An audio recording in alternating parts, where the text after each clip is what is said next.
Hey guys, Katherine here, founder of Lake Effect Co., and it is the day after Earth Day, and I think our brand maybe took a little bit of a different approach than some people expected. And don't get me wrong, we definitely did some stuff, but we were a little quieter in terms of like really preaching any message other than like the one we've been consistently sharing throughout the last, I don't know, at least 6 months, maybe longer, and then also really specifically during this pandemic.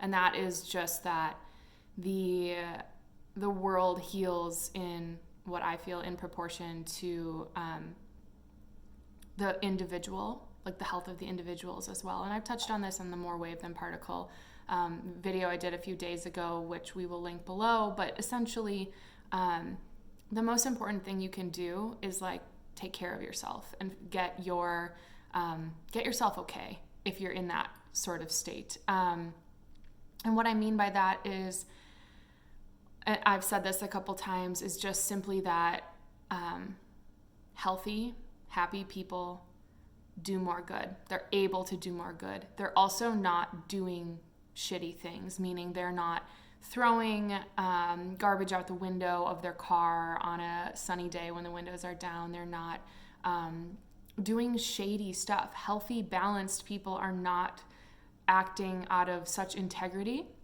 with the planet. And so on Earth Day, everyone is preaching, recycle, do this. And yes, all of those things are important, but they're also kind of a given. Do your homework, what you can do, and really like be successful at it. If you are never going to be able to completely eliminate single use for a medical reason or something else in your lifestyle, what is something you can do instead? Maybe you can offset that by donating to a certain organization that does really focus on that or something else. Essentially meaning you don't have to be an expert or a professional at all of the different things that the world will ask you to do in order to be a good citizen. It's literally, and I don't even know what be a good citizen means, but to me, I interpret all of this as find something that works for you and stay in your own lane. So for me personally, my mission is always like obviously give back to the lakes I love, but how can I help people do that naturally by reminding them of all the benefits they feel of being by the water. So the creativity, the healing, all of the reasons why we love the water. When you think about that and you really have a moment with how much you love water or nature or whatever the thing is for you, it's so much more compelling naturally to just want to live a lifestyle that supports those things we love. And if you don't have a connection with nature and that's never been your thing, you still rely on it. And to think that you are separate from it in any way and that you are not part of nature is false.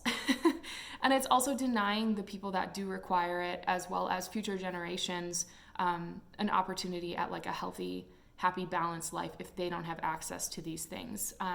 When you look at the world around us right now and everything that's going on with this pandemic, I think it's more crucial than ever to focus on something that feels good for you, something that aligns with you. I think we get in these situations of so much dis-ease and chaos when we're living out of obligation and living lifestyles that don't align with our soul. And sorry if the word soul offends you in any way, but I think maybe that just is an indication that you don't have a connection with yours.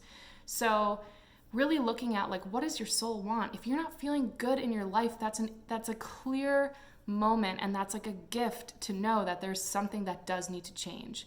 And I almost guarantee that it will be rough trying to realign with your soul at first because it's not normal, and your body will resist change. Your subconscious mind does not like change. It will want to stick with the status quo, not just because that's what you've been doing, but for a myriad of other, is that even a word? For a lot of other reasons, including just you don't want to upset family, the way things are. And that's all really normal, but it is also denying yourself a chance of so much healing and growth and a life that is truly more aligned, a life that maybe is for you truly. Sorry, I thought my phone was going to fall, and it might. But basically, the moral of the story is, how can we do good for the planet? Obviously, all the things we're doing, recycling, reusing, stopping with single waste, slowing down and being intentional with consumption. Maybe you don't need as much as you thought you did. Eating less meat and dairy, reusing clothing, shopping companies who use recycled or repurposed in some way, or organic, or things that aren't so harsh on the environment. And with all this like hand washing, you don't need to have the water running the whole time. You don't need to have the water running when you wash your face or brush your teeth. Like all of these little things that are so simple, those can just be part of your normal life. Those don't have to be the things that you're doing above and beyond. Maybe the thing that fills you up is gardening. Great. The people who will go all in on gardening are going to feel such a connection to nature and be doing something good for the planet. Maybe what you really love is mentoring a certain type of person. That's amazing. You should be doing that because that's going to help them achieve their goals, creating more of this ripple effect.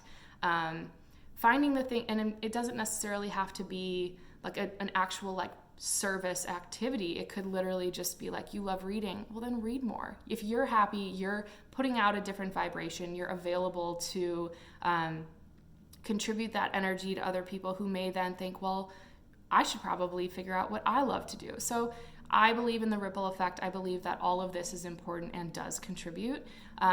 So for us, when we looked at Earth Day, I created an Earth Life hub on our site that basically is just like what we're talking about right now, resources for creating a healthy existence on Earth right now, as well as ongoing. Earth Day, every day is Earth Day. We all hear that all the time, and it's true. Like having one day is kind of a joke.